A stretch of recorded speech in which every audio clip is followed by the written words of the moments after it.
Graças, paz. Mais um momento de estarmos meditando na palavra do Senhor. E o texto que nós estaremos trabalhando é um texto de 2 Crônicas, capítulo 7, versículo 14. Antes, peço que você deixe seu like e compartilhe para que mais pessoas possam estar desfrutando da palavra do Senhor. Vamos ao texto?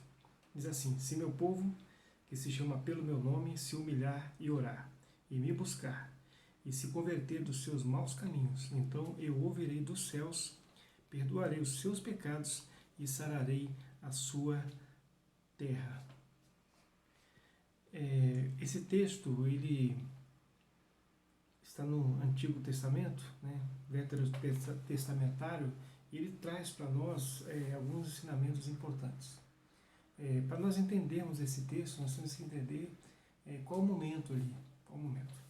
Israel, durante um bom período, teve cativa dentro do Egito, né? Então, Moisés, com mão forte, através do Senhor, tira o povo do Egito, eles saem do Egito. Inclusive, o próximo domingo é a Páscoa, né? Que é a passagem, né? O Peixá, né? A saída do Egito. E exatamente, o povo sai do Egito e vai para o deserto, e lá Moisés recebe as tábuas da lei, e o povo é regido por lei, né? Por que Deus fez as leis, né? Deu a Moisés as leis para que o povo fosse guiado, né? Nós temos aí Gênesis, Levítico, Número, Deuteronômio, toda a história do povo de Israel, né? Mas assim, mais a questão da lei, né? Do início lá, né? Do início desde Adão, a história do povo de Israel, e até exatamente a retirada do povo do Egito.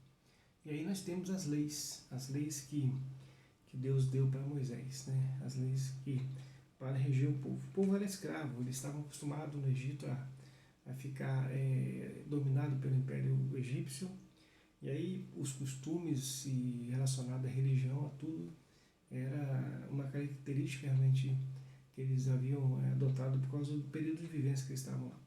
Quando eles saíram, Deus então criou os mecanismos, que na verdade é a lei, né? A lei, ela tinha dois aspectos importantes. Ela tinha a questão da bênção, mediante a obediência, e tinha a maldição, mediante a desobediência. Então já estava circunscrito, já estava na lei. E quando nós olhamos para a palavra do Senhor, nós percebemos que no decorrer da história do povo de Israel, às vezes eles faziam o que era bom perante o Senhor, tinha bênção, faziam o que era mal, e aí tinha maldição. E esse texto aqui foi um texto que ele traz algo importante para nós. Traz algo que é o momento que Israel ela realmente está totalmente estabelecido na terra. Porque quando eles caminharam muitos anos no deserto, 40 anos, né? No deserto, quando eles caminharam no deserto, quando através de Josué começou a conquistar as terras, depois Davi conquistou o pai de Salomão, conquistou o restante das terras, e agora já não era um momento de conquista, mas era um momento de estabelecimento. E aí o ponto principal dessa questão de estabelecimento é a questão do templo. E o texto fala que no capítulo 7, que nós lemos, no versículo 12, fala que Deus escolheu esse lugar para que o povo fosse estar lá rendendo seus sacrifícios, né? No caso, o sacrifício é pedindo perdão a Deus pelas faltas. Por que Deus fez isso? Por que Deus institui, na verdade, um local específico? Exatamente para que Israel não pudesse esquecer, era pedagógico, pedagógico, para que Israel pudesse estar em volta realmente do templo.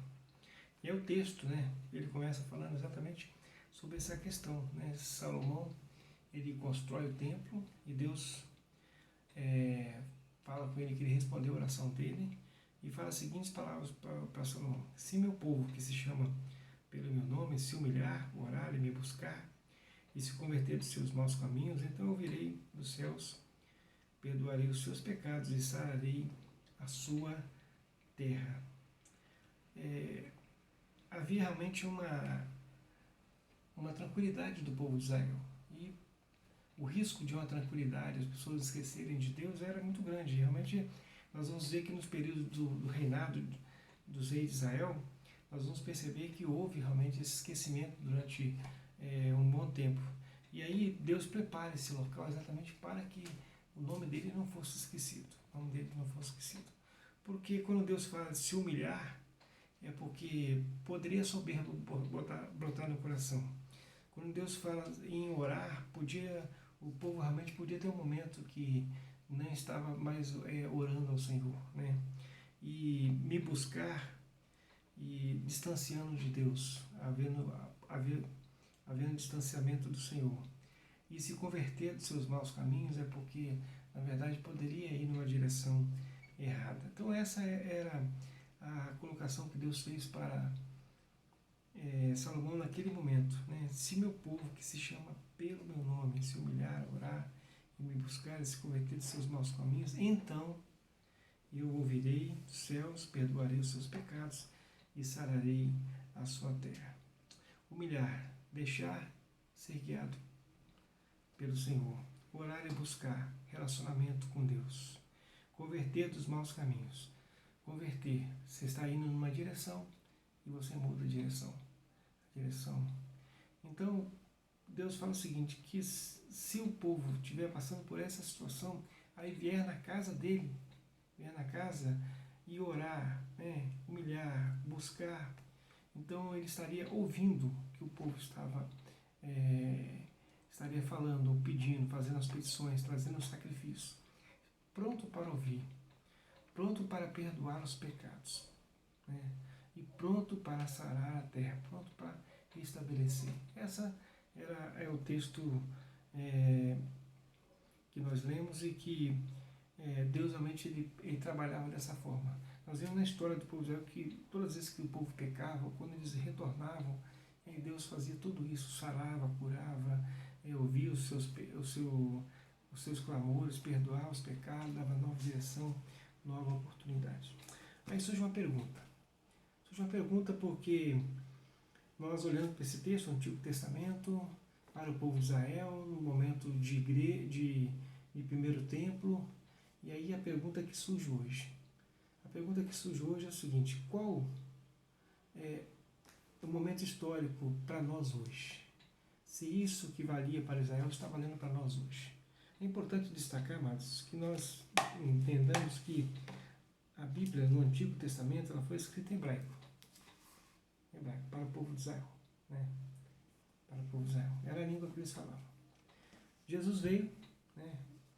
O Evangelho do Reino, e aí andou com os discípulos, e Jesus, em Lucas capítulo 16 fala que a lei e os profetas vigoraram até João Batista, né? E a partir daí vem sido pregado o Evangelho do Reino, que é com Jesus. Então Jesus veio, implantou o Evangelho do Reino, e logo em seguida ele falou com os discípulos para que esperassem em Jerusalém até que fosse revestido do alto. E assim os discípulos fizeram, né? Nos primeiros capítulos de Atos vem fazendo discorrendo esse fato que aconteceu. Lucas registra, e os discípulos esperaram em Jerusalém. E naquele momento que eles estavam em Jerusalém, eles obedeceram do Espírito Santo, né? O Espírito Santo de Deus desceu, e aí então inaugura-se a era da igreja, o templo da igreja, ou a nova aliança, e Jesus ele realizou a ceia, né? Na ceia ele fala que o sangue seria a nova aliança, então inicia o povo da nova aliança, e na descida do Espírito Santo, o texto fala que estavam habitando em Jerusalém gente de todas as partes do mundo, né? Gregos, cretenses, arabos, né? E várias pessoas de várias nações.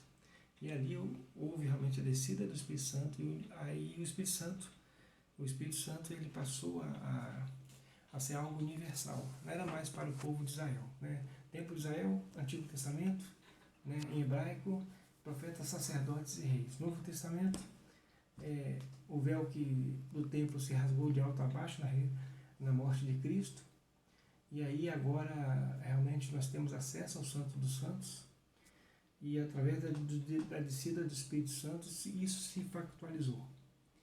Então cada um de nós passa a receber o Espírito Santo de Deus, aqueles que aceitam Jesus como seu único suficiente Salvador, né? E o discurso de Pedro, né? Eles perguntavam, e aí, o que nós vamos fazer? Aí Pedro fala, arrependei-vos dessa geração má, né? E aí houve a descida do Espírito Santo com a pregação de quase 3.000 almas se convertendo naquele momento. Então nós percebemos, amado, que o Espírito Santo ele inaugura o tempo da igreja, nosso tempo, né, o tempo da nova aliança. E aí os discípulos escreveram, né, e os evangelhos, o próprio apóstolo Paulo escreveu também as cartas, e nós temos o Novo Testamento em grego, né, grego koiné, chamado grego comum, né. As cartas de Pedro, que alguns comentam que é um grego mais clássico um pouco, mas no geral o grego comum, para que todos pudessem entender. Então nós percebemos que é uma nova fase, né? Fase diferente, fase da graça, onde houve descido do Espírito Santo. Já não é o povo de Israel só, e agora é para todo o povo, língua e nação. O que nós podemos entender é que as bênçãos de Deus que foram derramadas para Israel, elas continuam para o povo de Deus hoje, para todo o povo, língua e nação. O que fica para trás realmente são as leis cerimoniais, né? O templo, o véu se rasgou de alto a baixo, então todo aquele cerimonial, os sacrifícios, né? Que era peculiar do tempo, então aquilo cessou, realmente aquilo passou. Mas as bênçãos da busca da presença de Deus, né? Orar, né? No caso, vamos pensar nesse texto daqui.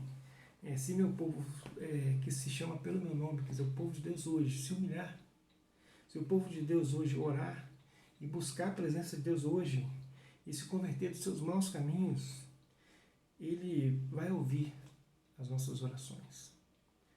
Do céu Ele vai ouvir nossas orações, vai perdoar os nossos pecados e vai sarar a nossa terra, né? Pronto para restabelecer. A terra, no caso ali, seria a terra de Israel, porque eles estavam estabelecidos na terra. Mas no nosso caso, hoje, é restabelecer nossa vida, né? Aquilo que nós podemos dizer é a nossa vida cotidiana, restabelecer. Então, é um momento que a igreja evangélica no país e muitos cristãos no país estão realmente envolvidos em oração. Hoje é um domingo peculiar, atípico, onde estamos todos envolvidos num momento de oração e que possamos saber entender que esse texto ele tem validade para nós hoje, sim. Tem validade para nós hoje, porque muito mais hoje, que nós somos povo de Deus espalhados sobre a face da terra. Embora a aplicabilidade não seja igual à aplicabilidade no momento de Israel, mas, no entanto, a aplicabilidade dele hoje é de acordo com o nosso contexto. De acordo com o nosso contexto. E o nosso contexto é de que nós hoje já não somos o povo de Israel só, né? Jerusalém. Agora nós somos o povo de Deus espalhado nos 4 cantos da terra. Em todas as partes do mundo nós somos o povo de Deus. Cada país tem alguém que conhece a Jesus, foi transformado pelo Espírito Santo de Deus. Então nós, povo de Deus espalhado sobre a face da terra, nós temos essas mesmas bênçãos. Essas mesmas bênçãos. Porque hoje nós podemos fazer exatamente isso, buscar a presença de Deus, buscar a presença de Deus. E muito mais, porque hoje a igreja, nós somos a habitação interior do Espírito Santo. Quando houve a descida do Espírito Santo, Deus passou a morar não só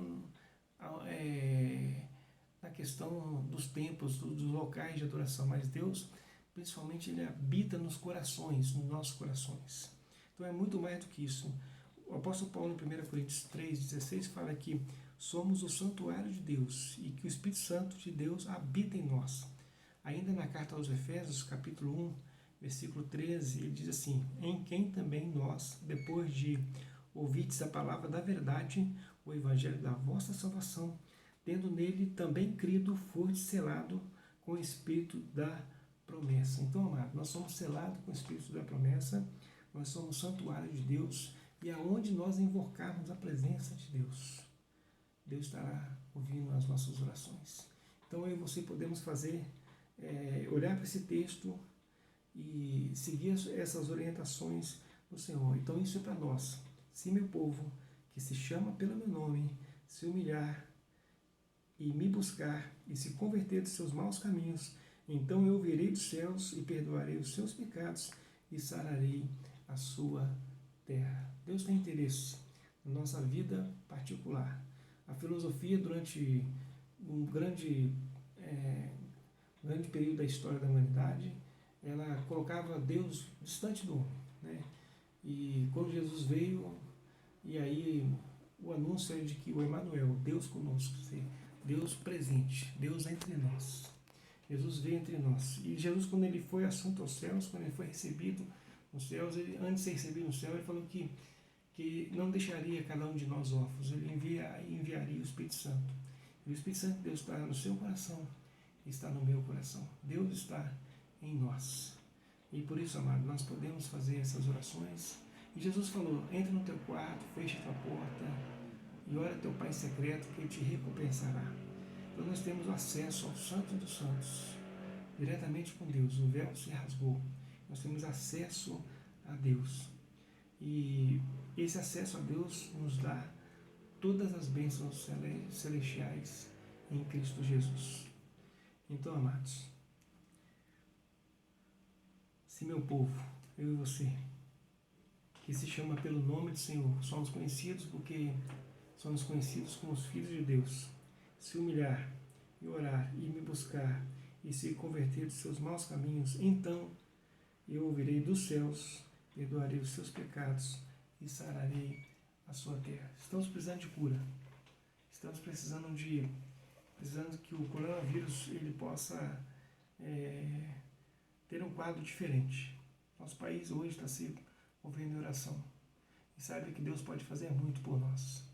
E como povo de Deus, nós temos que ter a certeza que Deus é Senhor da história.